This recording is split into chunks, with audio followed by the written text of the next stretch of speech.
Right, next up on our list, a little bit of a change of pace, Flavours of Youth. Yes, a co-production between Japanese studio Comex Wave and the Chinese Howliners Animation League. Flavours of Youth is an animated anthology that has been distributed by Studio Canal and Netflix.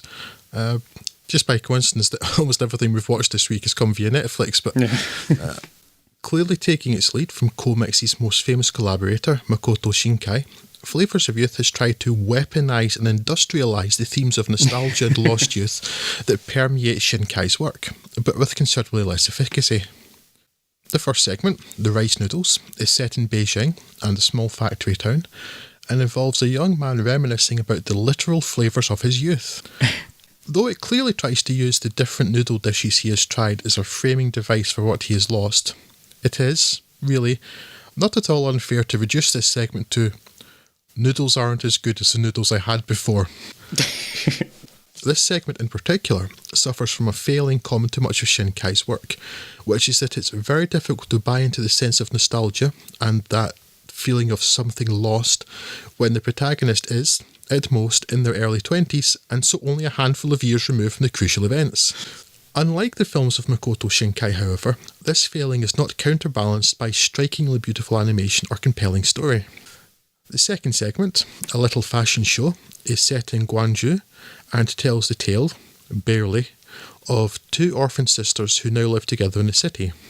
The older sibling, Yu Li, is a famous fashion model, but the one who senses her time in the spotlight is coming to an end and tries various health-impacting ways to prolong her career. During these travails, she falls out with her younger sister Lulu, whom she has been neglecting. Lulu spends much time secretly designing clothes. You will never guess how the story of a fashion model lacking confidence and her clothes designing sister plays out. Never, I tell you. It turns out they make really good noodles and they just go back to okay.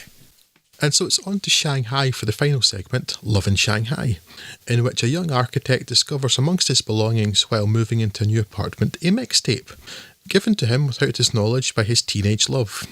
It contains a message that would have changed the course of his life, and he missed it. Wow, many drama. Such teenage. Well, no, since it has no impact anyway in anything that happens, it seems. A post-credits coda, which forces the three stories together, adds precisely zip.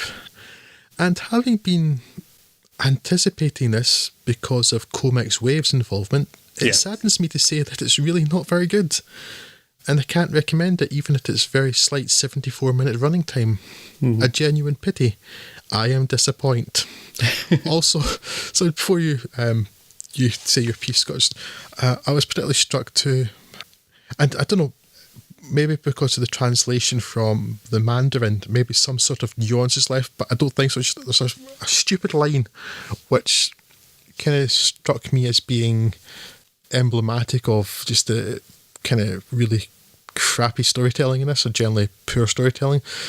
That coda at the end, one of the characters says, look how close the planes are. It's a airport! Sorry, it's a fracking airport. Where would you expect the planes to be?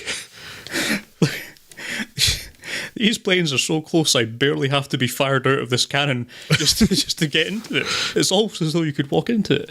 I can't remember if that was in the version I listened to. For whatever reason, I decided I'd watch the English dub for it rather than the one. I'm not quite sure what possessed me, which I don't really think helped or hindered it, to be honest. I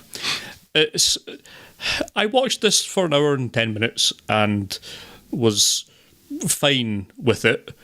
I don't feel like I've wasted that amount of my time, but it was moderately entertaining throughout all that. But it is three little short films that don't really connect in any meaningful way and don't have enough time to really tell much of a story in their allotted time.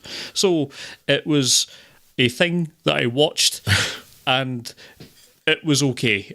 Yeah, like yourself, I think, because again, we sort of saw the trailer for this in part of the same Netflix session. It was something that we were looking forward to, I guess, as you mentioned, just through the connections with the studio. But it's just not particularly great. It's very tough to recommend it. I don't think it's bad enough to say that anyone should avoid it like the plague or anything like that. And if you're in the mood for some entirely undemanding anime to pass an hour or so, it's an okay choice, but it's not particularly interesting or meaningful. It's not really well animated. The backgrounds are okay, I suppose, but the rest of it's not particularly great. None of the characters are fleshed out. None of it feels like it's actually doing anything that it's claiming to do. It's not trying to. Sorry, it doesn't actually evoke any of these feelings of nostalgia. The last segment probably tries its best. It's really overplaying its hand with what you could do with this tape, and yeah, maybe just the dub, but he's being particularly histrionic about missing this tape and what's happened with his life in the interim, and it's a bit cloying, but at least it's putting a bit more emotion into it than not having the right kind of noodles. So look, it's hard to recommend it really to anyone. If you're in the mood for an anime, it's on Netflix. It's not going to be costing you any more than it would otherwise. But yeah, it's even with it being at the other end of about 2 clicks on a mouse, it's still hard to recommend it. And it would be even if this had been shown at a cinema, for example. There's no way I could possibly recommend anyone make the effort to try and go and see it on that basis. So yeah, okay is as far as I'll go with this. But again, watch Mandy out of 10. Yeah, I don't know.